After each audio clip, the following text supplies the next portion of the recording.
इन्होंने आरक्षण को बिल्कुल जिसे कहते हैं ना उसकी भ्रूण हत्या कर दी है। ये बरेली दिल्ली को हम 6 लेन में कन्वर्ट कराएंगे और बरेली लखनऊ को 6 लेन में कराएंगे। हम प्रधानमंत्री के पास इस जिंदगी में तो कभी अपने काम के लिए जाएंगे नहीं। सांसद जी, जब आप लोकसभा में रहे हैं तो आपने 12 सवाल पूछे हैं लोकसभा में, और संतोष गंगवार जो उन्होंने कोई सवाल ही नहीं पूछा आज तक। ऐसा है, मुद्दे उठाना एक फॉर्मेलिटी है और शासनादेश कराना दूसरी चीज़ है। भाजपा के जो अभी नए प्रत्याशी हैं छत्रपाल गंगवार, उनसे कितना चुनौती मान रहे हैं खुद को?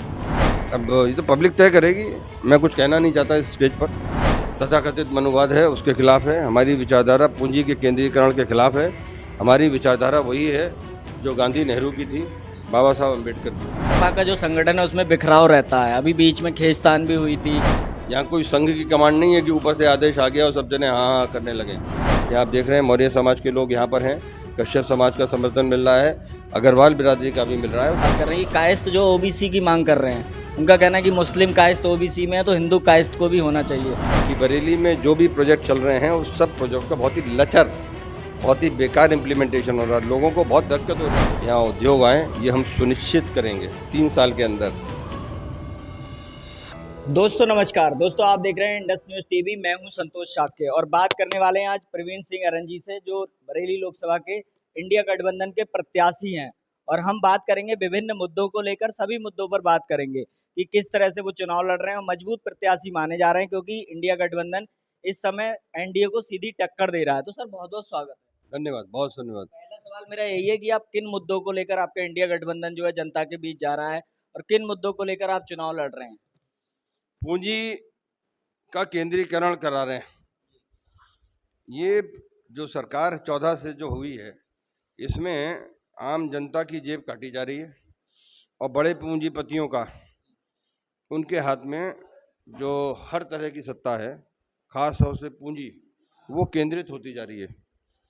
आय की असमानता बहुत बढ़ गई है अगर हम महीने के हिसाब से देखें, और स्पष्ट रूप से ये पूंजीपतियों की सरकार है, वो भी कुछ पॉकेट पूंजीपतियों की। अब आप सब नाम जानते हैं, मैं उसे दोहराना नहीं चाहता। तो आम जनता जो है उसको 80 करोड़ को राशन देकर, अगर ये 100 रुपये दे रहे हैं, 500 रुपये दे रहे हैं, तो 5,000 रुपये दूसरी जेब से निकाल रहे हैं, क्योंकि डीजल के दाम बढ़ा दिए। किसानों की ज़मीनों को मजबूरी की स्थिति पे ला रहे हैं कि वो मजबूर होकर अपनी ज़मीन सस्ते में बेचे। और सस्ते में क्यों?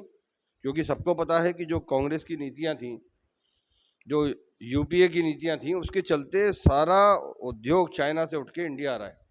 अब उसके लिए उद्योगों को, अगर वहाँ से 30% भी इंडिया आ गया चाइना का, तो उसके लिए ज़मीन चाहिए फैक्ट्रियाँ लगाने के लिए। वो ज़मीनों के को किसानों को मजबूर किया जा रहा है, क्योंकि किसान को आमदनी चाहे कम हो, लेकिन किसान को जो आज तक की जनरेशन है उसको अपनी ज़मीन बेच से अटैचमेंट है। सर एक और सवाल है, बरेली लोकसभा में आप लड़ रहे हैं, पहले आप यहाँ से सांसद भी रह चुके हैं, तो इस लोकसभा के मुद्दे क्या हैं? इस लोकसभा में क्या मुद्दे जो आप लेकर चल रहे हैं? ये मुद्दा लोकसभा का ही है। और पहले मैं अपनी बात पूरी कर लूँ कि ये जो ज़मीनों पे बेचने का काम कर रहे हैं, किसान नहीं चाहता। ये सारी नीतियाँ जो, ये एक बहुत बड़ा मुद्दा है। बरेली में जो कुछ अस्पताल ऐसे हैं जो बहुत बुरी तरह लूट रहे हैं, लगभग जिसकी प्राण नहीं रहते उस शरीर को ये वेंटिलेटर पे चढ़ा देते हैं। और ये सरकार इस तरह की कोई कार्रवाई नहीं कर रही कि इसको, इन सब पे रोकथाम बने। और वेंटिलेटर पे चढ़ाने के बाद पब्लिक सोचती है, पेशेंट सोचता है, उसका परिवार सोचता है कि सांस है, क्योंकि वेंटिलेटर पे होगा तो शरीर हिलेगा। तो ये सारी चीज़ें, इनकी सारी नीतियां हैं। सारी जो जेनरिक मेडिसिन है, इस जेनरिक मेडिसिन पे इन्होंने रॉयल्टी देना शुरू कर दी। हिंदुस्तान में ऐसा कभी नहीं हुआ। मोदी जी का आप ज़रा देख लीजिए, जेनरिक मेडिसिन डालिए गूगल पे, और उसके बाद देखिए कि जेनरिक मेडिसिन यानी कि जो प्रिंस सूत्र है, उस पर कभी इंडिया में रॉयल्टी नहीं थी। विदेशी कंपनियों को जेनरिक दवाइयों पे रॉयल्टी देने का पहला काम 2014 में मोदी जी ने किया। और ये जो पूंजी का केंद्रीकरण है और जो विदेशी मल्टीनेशनल हैं, उनको ये मजबूत बनाने का जो काम कर रहे हैं, ये बहुत खतरनाक खेल है। हम लोग दूसरी तरफ से ईस्ट इंडिया कंपनी के गुलाम होने जा रहे हैं। सर बरेली में जैसे सांसद संतोष गंगवार थे, 8 बार सांसद रहे यहाँ से, इस बार उनका टिकट भी कट गया, तो उनके जो 8 बार का काम है उसको आप कैसे देख रहे हैं? देखिए, हमारा तो नारा ही था 8 बार बनाम 1 बार। हमारा एयरपोर्ट सब लोग इस्तेमाल कर रहे हैं, नेता लोग भी कर रहे हैं। बरेली का बाईपास हमने बनवाया, बरेली रामपुर के बीच में हमने औद्योगिकरण का दोनों तरफ, हाईवे के दोनों तरफ औद्योगिकरण का प्रस्ताव रखा था और वो हो जाता। अब देखिएगा आप, 3 साल के अंदर हम इंडस्ट्रियल कॉरिडोर बनवा देंगे जिसमें इंडस्ट्री बाकायदा लगेंगी, और ना सिर्फ लगेंगी बल्कि उन उद्योगपतियों को, यानी छोटे और मध्यम उद्योगपतियों को कुछ रियायतें दी जाएंगी ताकि वो शुरू में जो घाटा होता है उसको बर्दाश्त कर सकें। जो चीनी सामान है उस पर हमें टैक्स किसी भी तरह से लगाना पड़ेगा। ये जो, अगर उस पर ड्यूटी नहीं लगाई जाएगी, एक्स्ट्रा डंपिंग ड्यूटी नहीं लगी जाएगी, तो वो हमारे उद्योगों को चलने नहीं देंगे। उद्योग चलेंगे नहीं तो नौजवान को रोजगार कहाँ मिलेगा? ये मोदी जी ने सरकारी सारा काम खत्म कर दिया। इन्होंने आरक्षण को बिल्कुल, जिसे कहते हैं ना, उसकी भ्रूण हत्या कर दी है।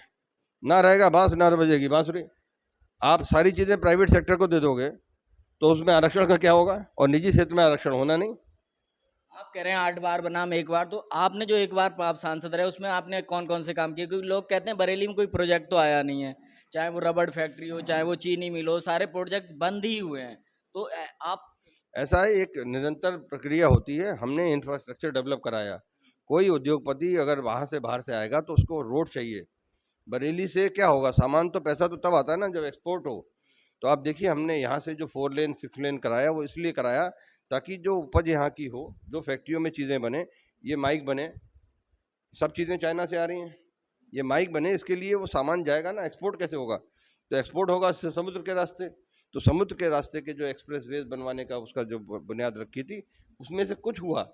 ये बरेली दिल्ली को हम 6 लेन में कन्वर्ट कराएंगे और बरेली लखनऊ को 6 लेन में कराएंगे, ताकि लखनऊ से लेके, हरदोई से लेके, सीतापुर से लेके, शाहजहाँपुर से लेके, ये सारा उद्योग जो बने इसको दिल्ली जाए और दिल्ली से फिर बॉम्बे। एक बड़ी मांग बरेली के लोगों की रही कि यहाँ पर प्रोजेक्ट्स आए जिससे उन्हें जॉब्स मिलें, तो ऐसा कोई प्रोजेक्ट लाने का भी प्लान है आपका? देखिए, आप एक बात पूरी होने नहीं देते हैं और आगे जंप कर जाते हैं। लेकिन आप नौजवान हैं, मैं आपकी बात को समझ रहा हूँ, लेकिन बात समझिए कि अगर ये उद्योग जो लगेंगे, ये से फिर समुद्र बंदरगाहों तक सामान पहुँचना चाहिए।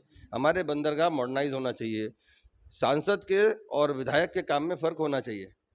विदेश नीति से लेके देश की, चाहे अर्थव्यवस्था की नीति हो, हर एक में सांसद की भूमिका होनी चाहिए। ऐसा नहीं होना चाहिए कि हम रबर स्टैम्प की तरह करते रहें। माननीय संतोष गंगवार जी से हमारे व्यक्तिगत संबंध बहुत अच्छे हैं। आपने देखा होगा कि हम लोगों के जो संबंध है उसकी गर्मजोशी होली मेले में भी दिखाई पड़ी। लेकिन उसके बावजूद भी, जो भी वजह हो, बरेली में उद्योग नहीं आ पाए। अब आप देखिएगा 2-3 साल के अंदर ना सिर्फ ऐसी पॉलिसी बनेगी जो, क्योंकि हमारे पास अपना कोई काम नहीं है। हम प्रधानमंत्री के पास इस ज़िंदगी में तो कभी अपने काम के लिए जाएंगे नहीं। हमारा ऐसा कोई काम नहीं कि ना बिजनेस का ना उसका कि जिसे हमें किसी, और ना ही हम किसी पूंजीपति से पैसा लेते हैं चुनाव के लिए। किसी से भी चंदा नहीं लेते। अब अगर कोई गेहूं की बोरी, आधी बोरी, एक कट्टा छोड़ दे गेहूं चावल, तो वो आता लगे, वो लोग ले आते हैं, हम ले लेते हैं। लेकिन 1000-10,000 से ज़्यादा हम चंदा नहीं लेते। तो जब हम उद्योगपतियों से पैसा नहीं लेंगे, शराब के माफिया से पैसे नहीं लेंगे, तो फिर हम जो हैं पब्लिक का काम प्रधानमंत्री से और कैबिनेट से करा सकते हैं। लेकिन सांसद जी, जब आप लोकसभा में रहे हैं तो आपने 12 सवाल पूछे हैं लोकसभा में, जिसमें 4-5 बरेली से रिलेटेड थे, और संतोष गंगवार जो, उन्होंने कोई सवाल ही नहीं पूछा आज तक लोकसभा में। तो बरेली से रिलेटेड मुद्दे लोकसभा में उठे क्यों नहीं है जब आप लोग यहाँ लोकसभा में रहे हैं? ऐसा है, मुद्दे उठाना एक फॉर्मेलिटी है और शासनादेश कराना दूसरी चीज़ है। कोई भी पैसा आता है शासनादेश से। वित्तीय चीज़ों में एक पार्लियामेंट में होती है कि इंफ्रास्ट्रक्चर कमेटी, जिसका प्रधानमंत्री अध्यक्ष होता है। इंफ्रास्ट्रक्चर कमेटी में तय होता है कि 2000 करोड़ का पुल कहाँ से लगेगा। ये जो 2200 करोड़ का पीने के पानी की योजना है, ये हमने कराई है। इसका शासनादेश है, इसके बारे में अखबारों में छपा हुआ है। 2200 करोड़ से पानी की टंकियाँ बन रही हैं, ये जो, और सीवर प्लान, ताकि हमारी नदियाँ साफ हो सकें, इसके लिए यहाँ का पूरा एक सीवेज प्लान है। आपको मालूम है कितने का सेंक्शन है? वो 2200 करोड़ का है, जिससे कि सारी पाइपलाइनें चेंज हो रही हैं। कहीं भी सीवर लाइन फट जाते थे, ये सारा मॉडर्नाइजेशन हो रहा है। पीने के पानी के लिए पूरी टंकी का ये एक अलग प्रोजेक्ट है। ये सारी चीज़ें धरातल पर हैं और सामने हैं, हो रही हैं, और अब की हम तेज करेंगे। किसी वजह से माननीय संतोष जी नहीं करा सके। भाजपा के जो अभी नए प्रत्याशी हैं छत्रपाल गंगवार, उनसे कितना चुनौती मान रहे हैं खुद को? अब ये तो पब्लिक तय करेगी, मैं कुछ कहना नहीं चाहता इस स्टेज पर। उन्हें कमजोर प्रत्याशी माना जा रहा है अभी तक। कोई मान रहा होगा, हम तो पूरा मजबूत प्रत्याशी मान के लड़ेंगे चुनाव। मजबूत मान रहे हैं। ये मान नहीं रहे, मान के लड़ेंगे। ये जो जब ऐसा है, जब जनता उनको समझ रही है तो थोड़ी बहुत तो हम भी 50 साल से राजनीति कर रहे हैं, हम भी समझते हैं कमज़ोर है, लेकिन हम इस स्टेज पे कहना नहीं चाहते। सर कांग्रेस संगठन जो है बरेली का, उसका कितना सपोर्ट है? क्योंकि पहले आप कांग्रेस में थे, फिर सपा में आ गए, अब आप इंडिया गठबंधन से ही लड़ रहे हैं, तो साथ में ही लड़ रहे हैं, तो संगठन में कोई मतभेद तो नहीं? विचारधारा की बात है। जी। हमारी विचारधारा जो तथाकथित मनुवाद है उसके खिलाफ है, हमारी विचारधारा पूंजी के केंद्रीकरण के खिलाफ है, हमारी विचारधारा वही है जो गांधी नेहरू की थी, बाबा साहब अम्बेडकर की थी। तो पूंजी के केंद्रीकरण के हम खिलाफ हैं, चाहे वो हमारे हाथ में हो, चाहे अडानी जी के हाथ में हो। ये सारी चीज़ें हैं, ये नीतियाँ जो हैं इंडिया गठबंधन के हर दल की हैं, इससे कोई फ़र्क नहीं पड़ता। हम नीतियों के आधार पर हैं, हम गैर भाजपा, गैर सांप्रदायिक शक्तियों के खिलाफ काम करते रहें छात्र जीवन से, और वो काम जारी रहेगा। सर बरेली में एक और है कि सपा का जो संगठन है उसमें बिखराव रहता है, अभी बीच में खींचतान भी हुई थी, आरोप प्रत्यारोप हुआ था, तो सपा का संगठन किस तरह इस समय काम कर रहा है? सक्रिय है संगठन, लोगों को में अभिव्यक्ति की आज़ादी है। यहाँ कोई संघ की कमांड नहीं है कि ऊपर से आदेश आ गया और सब जने हाँ हाँ करने लगे। तो युवा लोग हैं, युवा लोगों के मतभेद होते हैं, मनभेद होते हैं, चलता रहता है, लेकिन ऐसी कोई बात नहीं है। ये सब चलो मिल के काम कर रहे हैं, और काम का नतीजा है जो आपने अभी अभी कहा कि चुनाव किस दिशा में है, ये हर एक आदमी को पता है और किस दिशा में जा रहा है। और हम तो चुनाव में इलेक्शन बाज के रूप में हम बीजेपी वालों ने बदनाम कर रखा है कि ये एक मशीनरी जो है ये सब करते रहते हैं, तो हमें भी अनुभव है। हम कोई कमी नहीं छोड़ेंगे। हमारे साथी लोग बहुत कमिटेड हैं, हमारे कार्यकर्ता, हमारे साथी, हमारे नेता, जो भी लोग हैं वो पैसे के लालच में नहीं आए। आप यहाँ जो लोग देख रहे हैं, यहाँ आप देख रहे हैं मौर्य समाज के लोग यहाँ पर हैं, कश्यप समाज का समर्थन मिल रहा है, अग्रवाल बिरादरी का भी मिल रहा है। उसमें कुछ लोग हैं जो पूंजीवादी व्यवस्था के मालिक वो हैं, समर्थक, तो वो लोग समर्थन नहीं कर रहे हैं। अग्रवाल बिरादरी में अभी तक महाराजा अग्रसेन समाज के अलावा हर समाज का जो है हमारे पास समर्थन है, और उसमें भी 2 ग्रुप हैं, एक समाज उसमें से भी देगा। सर एक और सवाल है कायस्थ समाज से जुड़ा, जो आप समाज की बात कर रहे हैं, ये कायस्थ जो ओबीसी की मांग कर रहे हैं, उनका कहना है कि मुस्लिम कायस्थ ओबीसी में है तो हिंदू कायस्थ को भी होना चाहिए, और एक पत्र भी लिखा था यहाँ के विधायक अरुण कुमार ने, तो उस पर आपका क्या क्या रुख है? कायस्थ को ओबीसी में होना चाहिए? अरुण कुमार जी डॉक्टर साहब अच्छे परिवार से हैं, हमारा बचपन का उनसे लगाव है, उनके बड़े भाई हमारे साथ पढ़ते थे। तो वो कोई बहुत ज़्यादा प्रभावशाली रोल प्ले कर नहीं पाते हैं। वो जो पार्टी की लाइन है उसी पे चलने लगते हैं। तो जनप्रतिनिधि की अपनी राय भी होनी चाहिए। तो उनको पूरे सम्मान के साथ हम कहना चाहते हैं कि वो बहुत निष्प्रभावी तरीके से काम कर रहे हैं, और उनको एक बिरादरी को अपनी जेब में डालने के लिए संघ और भाजपा इस्तेमाल कर रही है। उनकी सही उपयोग नहीं हो रहा, या उन्हें काम नहीं करने दिया जा रहा। इसकी वजह से नतीजा है कि बरेली में जो भी प्रोजेक्ट चल रहे हैं उस सब प्रोजेक्ट का बहुत ही लचर, बहुत ही बेकार इम्प्लीमेंटेशन हो रहा है। लोगों को बहुत दिक्कत हो रही है। ज़रा सी सीवर लाइन पड़ती है, खुदा रहता है महीनों। आपको सबने देखा है धूल के अंबार, पिछले 2 सालों में धूल के अंबार देख रहे हैं हम।